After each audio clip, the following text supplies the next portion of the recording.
मित्रों, अजय प्रहार चैनल में आपका स्वागत है। हम एक विधिक चर्चा आप सबसे करने जा रहे हैं निठारी कांड की। बड़ा पुराना है ये निठारी कांड। केवल हाई कोर्ट की सुनवाई में 13 साल लग गए, तब फैसला आया।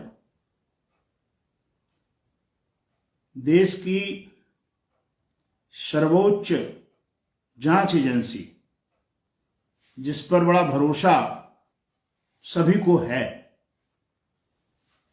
अभी भी है, लेकिन उसकी कार्यप्रणाली में जो वारुसी मर्डर कांड हुआ था बहुत पहले, उसमें उस जांच एजेंसी पर बहुत उंगलियां उठी थी।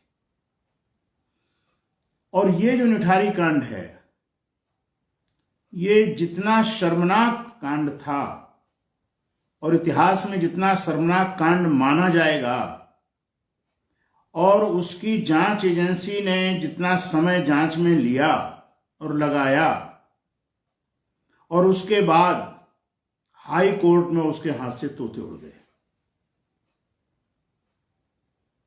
हाई कोर्ट ने जिस ढंग से सीबीआई की जांच प्रणाली पर प्रश्न उठाए हैं, वो प्रश्न साधारण नहीं है, असाधारण प्रश्न है।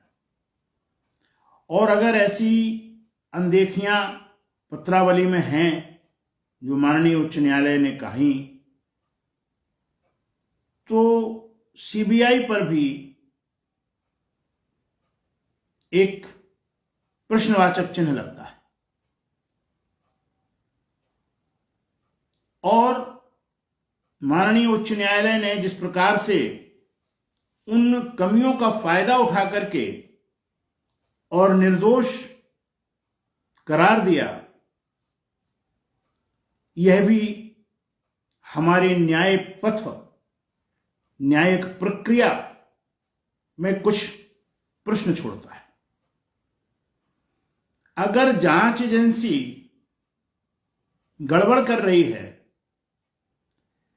तो उसे रोके जाने के प्रावधान है, क्योंकि जांच एजेंसी अपनी जांच की रिपोर्ट न्यायालयों को देती है।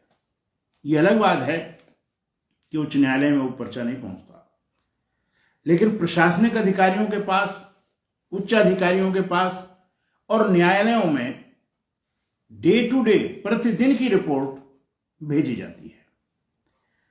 तो इन कमियों को अगर कहीं रेखांकित नहीं किया गया, कहीं चिन्हित नहीं किया गया, तो इसके माने ये साफ जाहिर है कि या तो उन्हें ज्ञान नहीं था, या कहीं से दबाव था, या व्यक्तिगत लाभ के समुद्र में वो गोते लगा रहे थे। एक आध दो बातें ऐसी हैं जिसे रेखांकित किया गया है कि जब अस्थियां बच्चियों की बरामद की गईं, तो उसमें विधिक प्रक्रिया नहीं अपनाई गई। विधिक प्रक्रिया केवल यह होती है कि हमारे सामने यहां से ये अस्थियां आई, लेकिन अस्थियों को नकारा नहीं जा सकता। आज उनके परिवार जिंदा हैं, उन अस्थियों का डीएनए टेस्ट कराया जा सकता था, जिससे यह साबित होता कि इन्हीं की बच्ची है। हालांकि फोरेंसिक जांच पर भी हाईकोर्ट ने उंगली उठाई है। मैं स्वयं निठारी कांड जब चल रहा था, बड़ा तेज अखबारों में दौड़ रहा था, तो वहां गया था। बड़ा आक्रोश था लोगों में, पुलिस प्रक्रिया को लेकर के आक्रोश था। फिर वो सीबीआई की जांच का भरोसा दे करके, उसकी घुट्टी पिला करके उस जनाक्रोश को उस समय शांत किया गया था। आज दुखमय आक्रोश है।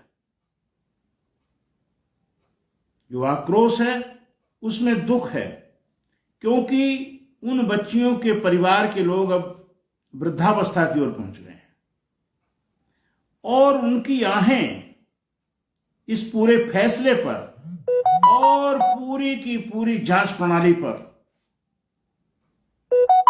आ रही हैं। कुल मिलाकर के एक रास्ता ऐसा होना चाहिए था कि भाई 2010 में माननीय उच्च न्यायालय के पास पत्रावली आ रही है, विचित्र पत्रावली थी, अद्भुत पत्रावली थी, ऐतिहासिक अपराध हुआ था, बच्चियों को अपहरण करके लालच देके कोठी में लेके मारा गया, यह आरोप है। उसको प्रमाणित न कर पाए अलग बात है, लेकिन जिनकी कोख के बच्चे चले गए वो तो आज बिलख रहे हैं, तड़प रहे हैं अब भी।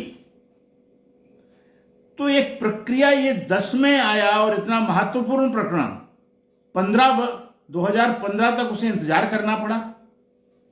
क्या जिस समय वो अपील आती है उस अपील में बहुत से बिंदु दोनों पक्ष रख देते हैं, क्या उसी समय माननीय उच्च न्यायालय उसको जांच के लिए, उन खामियों की आख्याओं के लिए निर्देशित कर सकता था? 2010 से उसको 15 तक हाई कोर्ट में किन्हीं कारणों से भी रोका रखना ऐसे महत्वपूर्ण प्रकरण को शोभा नहीं देता है। और इस फैसले में माननीय न्यायमूर्तियों को कुछ ऐसा रास्ता निकालना चाहिए था कि जिससे जो भी कमियां हैं उन कमियों करने वाले अधिकारियों को दंडित किया जाना चाहिए था। संभावना इस बात की वो रिटायर हो गए होंगे, ऐसे लोगों के फंड जाम कर देना चाहिए। और एक अपराध घटित हुआ है, अपराध में आक्रोश हुआ है, उस समय के समाचार पत्र अटे पड़े थे निठारी कांड से पूरे देश के, तब इलेक्ट्रॉनिक मीडिया इतना ज्यादा नहीं था, और उन सब चीजों में आप केवल कमी निकाल के, एक सुरंग निकाल के और अपराधियों को उस सुरंग से बाहर कर दें, यह हमारी न्यायिक प्रक्रिया का दोष है।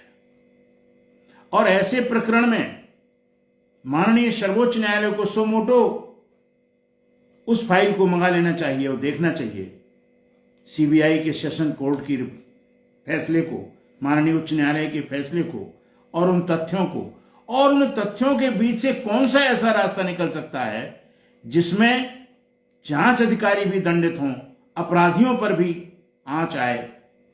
एक तरफ फांसी का आदेश और दूसरी तरफ बरी, ये बहुत बड़ी खाई है। नदी इसके भीतर जो बह रही है उसका कैसा पानी है, कितना प्रदूषण है उसमें, ये भी एक चिंता का और चिंतन का विषय है। विधिक क्षेत्र में जो कार्य कर रहे हैं उनको इस संदर्भ में सार्वजनिक चर्चाएं और गोष्ठियां करने की आवश्यकता है, ताकि इस प्रकार के प्रकरणों में ऐसी दोबारा न आवे, और उन अपराधियों का जो हुआ वो उस पर कुछ कार्यवाही हो, अलग बात है। लेकिन दुर्भाग्य यह है कि निठारी कांड के किसी भी व्यक्ति को मेरी समझ में, मुझे कहीं पढ़ने को नहीं मिला, मुझे देखने को नहीं मिला कि उन्हें कोई मुआवजा भी दिया गया है। उनके आंख के तारे चले गए, उनके लाडलियों के सपने चले गए, और इसके बाद आज तक वो टकटकी लगाए थे जिस फैसले पर न्याय मिलने की, उनकी आंखों में धुंधली छा गई है, अंधेरा छा गया है, और उस पर उनको कोई मुआवजा भी नहीं दिया गया है। ये बहुत ही चिंतनीय और हमारी आंतरिक व्यवस्थाओं के लिए ये गंभीर चेतावनियां भी हैं। न्यायिक प्रक्रिया को पुनरीक्षित करने की आवश्यकता है। 2010 से 2015 तक फांसी जैसे प्रकरण वाले फाइल को लंबित रखना, उसके कोई कारण हो सकते हैं, मैं नहीं कहता कि अकारण रखा गया, कोई सिस्टम है, लेकिन उस सिस्टम को भी ठीक करने की आवश्यकता है। यह सिस्टम अच्छा नहीं है कि आप 2010 में एक अपील आ रही है और 2015 से उसकी सुनवाई कर रहे हैं, और 2015 की सुनवाई के बाद 23 में फैसला आ रहा है।